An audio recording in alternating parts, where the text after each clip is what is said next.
it's Amanda, and I'm coming to you with day 16 of 30 inks, 30 days. I don't know that today's ink is going to be everybody's cup of tea, but I saw it in the ink cabinet. I was like, oh man, I haven't used this ink in forever. I want to use it. So today's the day.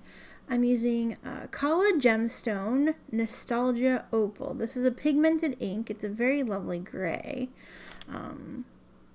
And I'm looking forward to using this. Opal is my birthstone, which is basically the reason I got this ink. Aside from the fact that I do love gray inks. Yeah, so that's what we're going to do today. I have already filled the pen. The pen I'm going to be using today is my E95S. This is the, I think it's called Burgundy and Champagne. I have a medium nib on this one. I also have the same pen in the black and gold in a fine nib, but I wanted to use the medium nib, so that's what I'm using. So let's go ahead and get to our calendar page. Ending our week with a lovely gray ink. Well, I think it's a lovely gray ink. I don't know that gray inks are for everybody. I feel like some people find them boring, but I love them. I just love them.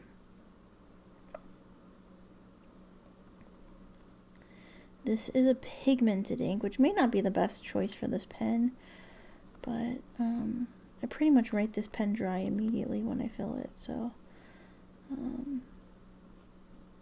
I don't think it'll be a problem. Plus, I think it'll look nice on the calendar next to yesterday's ink, and so far I'm right.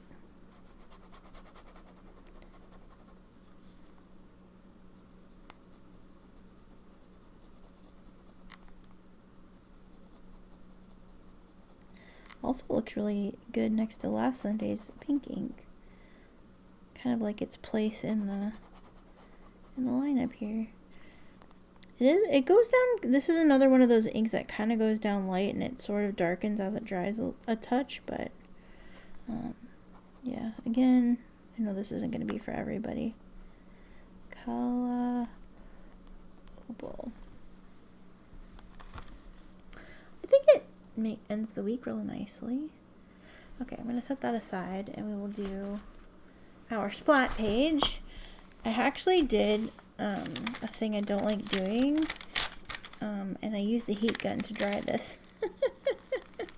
It looks really cool. I don't like doing it because it feels like it makes the paper feel different. But I'm on a time crunch and I don't want to not get these videos done, so 30 inks, 30 days, June 2024, day 16, Kala Gemstones Nostalgia Opal. I'm going to actually go ahead and dip this. This isn't, well actually no, I'm going to prime the feed. This is a fresh fill, but I syringe fill this pen because it's a Con 40.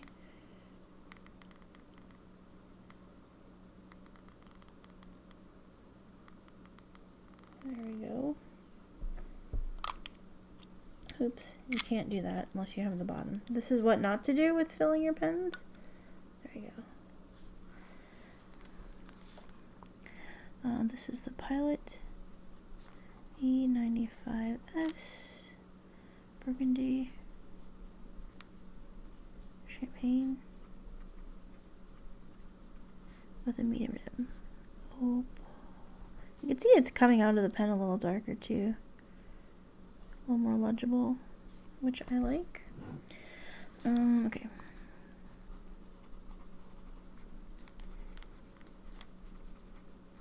I can't remember if this was a gift from Casey or if I have a different Kala ink that was a gift from Casey.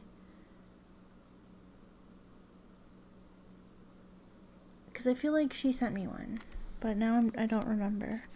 Haven't used this ink in a while.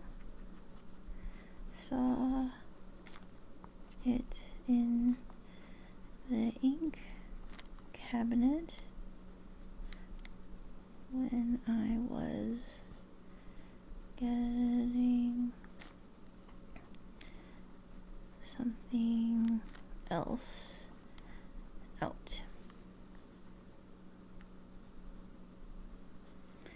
Opal is my birthstone. I don't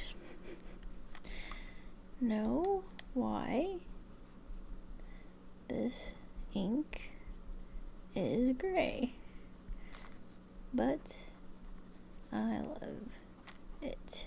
There you go. Large writing sample, because apparently I can't stop talking. Okay, splat. Oh, that's juicy. Juicy splat. Juicy, juicy splat.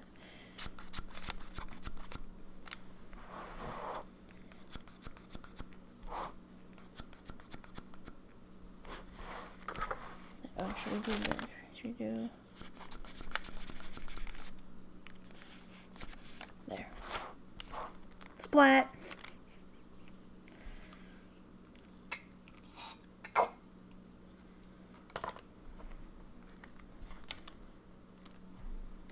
So pigmented ink, these are supposed to be water resistant, I believe, because they are pigmented ink, but yeah. Could be good for sketching and things. Now I kind of want to, oh, that's fine.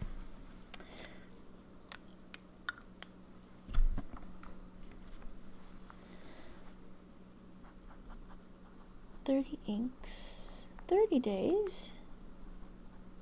June 2024, day 16, KittyLovesFountainPens Opal. Pen is the Pilot. S with a medium nib, Burgundy, Champagne.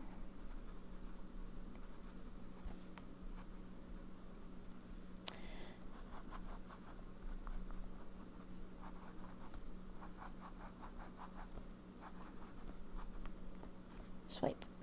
Swipe. I find it interesting that I always swipe from left to right instead of from right to left, because I cross my T's right to left. I don't know why. That just is a thing that has always interested me. I remember the first time I crossed my T, so in 4th grade, my favorite elementary school teacher was Mr. Marco in 4th grade. He was amazing. He was like an old guy, meaning he looked like he was maybe in his 60s, and he was in his 60s. He was a grandpa, so it's possible. But he like served in the war. I don't remember which war. And he always told us stories. Like our classes with him were just like, it was like half actual work, half story time, and I just loved it. He looks like the meanest guy. I remember my mom was like so scared when she dropped me off at the first day of school, because he just looked like a mean old guy, but he was the sweetest. He was an actual teddy bear. I just loved him. My favorite elementary school teacher. And I remember I was writing one time, you know, like you do, you're like writing your test or writing your notes or writing whatever you're doing, your assignment, and he just came up to me and he like kind of like hunched down next to me and just watched me write. He's like, I love watching lefties write. And so he's like, you always cross backwards, and he always like made a point to like, he's like, see, this is how I do it and this is how you do it, and he like went to the chalkboard and like demonstrated, and I was like, I never really noticed it because it's just how I write. But yeah, not every time I cross the T, but often when I realize what I'm doing, I think of him.